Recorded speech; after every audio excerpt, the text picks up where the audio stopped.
and welcome to Best Effing Update. Sitting in for Holland March, I'm your host Rick Scoggins.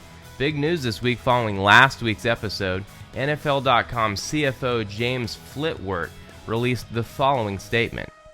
It has been brought to our attention that our NFL.com fantasy football app is not functioning as intended. We apologize to all owners who have encountered frustrations attempting to use our mobile app. We are working relentlessly to correct any and all issues. Our thanks to Best Effing Update for bringing this situation to our attention. Just doing our job, Mr. Flitwirt. Just doing our job. Let's take a look at the scores from last week, shall we? Jamal about that base over Sir Juke, 105-70. Martellus Bennett with a huge day in this one. Sir Juke still looking for his first win of the season. No Prior Knowledge beats Rick Moranis 128-105 thanks to Cam Newton and Ted Ginn. Rick Moranis playing well this year but has had some stiff competition thus far. Death by Kyle continues his league dominance by beating the Cotter Otters 120-94. D'Angelo Williams and Melvin Gordon the standouts in this one. Werewolves on Wheels over I Can Change This Later Right 111-76. Stefan Diggs having a breakout game with Sam Bradford at quarterback, while Matt Forte just keeps being awesome. Our auto draft anomaly, Chief Honey Bears, beats KC Renegades 115-99. Her Cardinals defense scores 23 points. How long owner Catherine Glass can sustain this supremacy is yet to be seen. Poochie's slips by Automatic Dads 84-69. Owner Brandon Owens is unfortunately our lowest scoring team again this week. On a more positive note, he remains consistent, scoring 69 for a second week in a row. Keep that chin up, Brandon, and have a bottle of beard oil on me. It's a Hard Gronk Life falls to world's biggest Kirk Cousins fan, 137-100. Earlier today, I sat down with winning owner Jeremy Quarles. Let's take a look. Well, first of all, congratulations on bouncing back in a big way this week. How'd you do it? You know, after the first week of the league, we just had a sit-down meeting and brought everybody in. And I told them that they did well, but we have a long way to go. It's a long season, and I think our guys really responded well and put in a lot of hard work this week. Something that's been on my mind since the league started. How did you come up with your team name? You know, I've always been a huge fan of Kirk Cousins. He had a long career, and I loved him when he was with the Rams, and when he came back and reinvented himself with the Cardinals. I was really stoked about that, and just have a lot of respect for him. I think he's a great broadcaster now, and I just overall have loved what he has done with his career so far. Interesting. That sounds a lot like someone else, but moving right along. So you have a substantial trade pending this week. Explain your thought process going into this trade and how you're dealing with the 48-hour waiting period. There's some confusion about the trade that's gone on between myself, my team, and the Automatic Dads. He and I have been texting about getting a deal done, and we put a few players out there.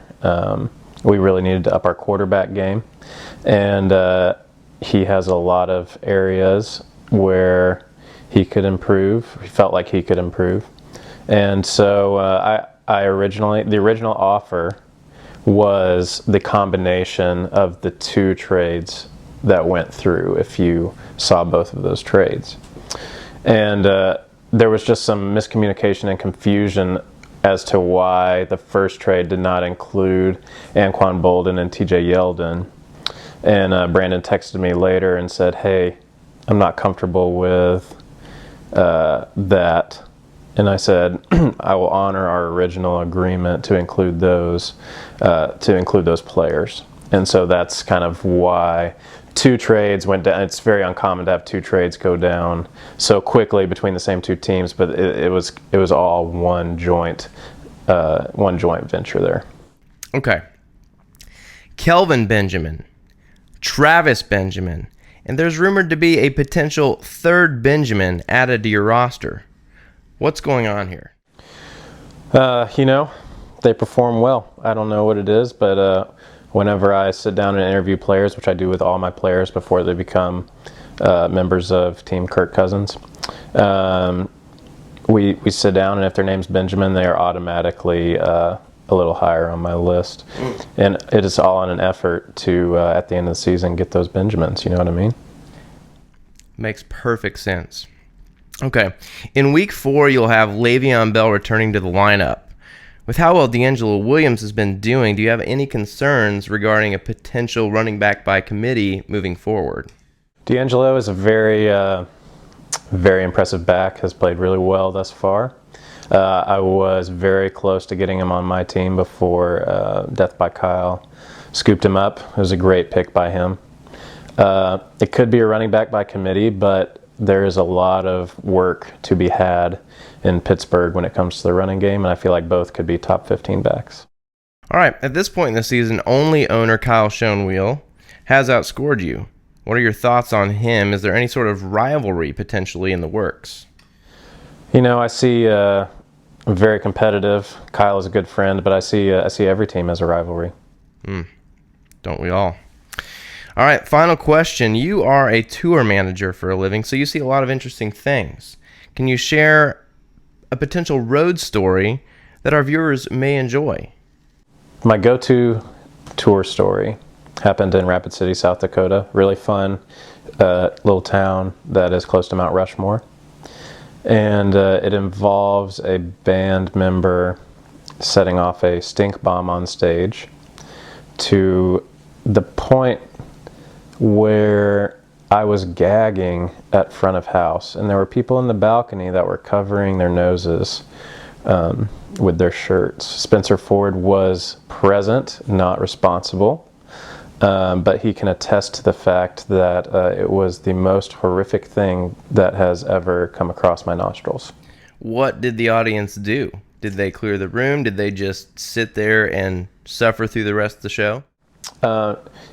They sat there for a while, and it happened right before one particular artist played a very emotional song, and she also was trying not to vomit while singing her very emotional song.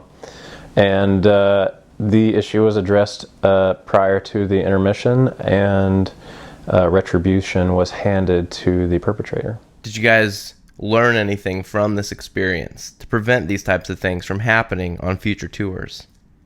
Not a thing. For those of you at home, if you'd like to set off a stink bomb at a concert, we don't know how to stop it. So true. That's all the time we have for today. Good luck to you. Thank you, sir. Appreciate you coming in. Thank you. Okay, let's look at our top players of the week. No prior knowledge is Cam Newton is our top quarterback this week with 390 total yards and 4 touchdowns. This guy is a beast. Werewolves on Wheels Matt Forte, our top running back with 109 total yards and 3 touchdowns. Unstoppable. World's biggest Kirk Cousins fans, Travis Benjamin, our top receiver with 136 total yards and count them 2 touchdowns. Rick Moranis' Greg Olsen, our top tight end with 122 yards and a touchdown. Chief Honey Bears, Arizona Cardinals defense #1 this week with 3 sacks, 4 picks, 1 fumble, and a defensive touchdown. Chief Honey Bears also with our top kicker this week, Graham Gano, with 4 field goals and 4 extra points. Lastly, free agent Marcus Cooper is our top defensive player with 6 tackles, 2 picks, and a touchdown. So who is our top owner this week? Jeremy Quarles, owner of World's Biggest Kirk Cousins fan, scoring a league-high 137.04 points. Well done, Jeremy. Okay, let's hit our waiver wire ads and drops this week. Show me the bedroom floor. Show me the bathroom mirror. We're taking this way too slow. Take me away from here. Be fell short this time. Your smile fades in the summer. And that's it for Best Effing Update. Again, I'm Rick Scoggins sitting in for Holland March. Join us next week.